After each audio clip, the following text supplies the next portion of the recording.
MVP natin of that match ay the heel man, the set man, the magpakailanman Rene J with his signature Thai grill. Wow, ang ganda ng pinakita niya. Grabe yung mga sets talaga na nahanap ni Rene J. It's very decisive and it's very controlling coming out from Aurora. Parang kahit anong gawing reaction na nakakalaban nila, basta hawak ni Rene J yung tigre, laging napipigilan ng Aurora yung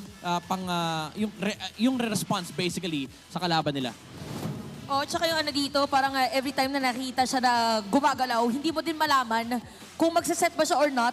Pero pag naglakad siya, merong threat na shocks anytime, may it be the second skill or ultimate, meron at merong masaset. Even yung tower dive na nakita natin na doon na as long as it's gonna be a secured kill for my team, why not?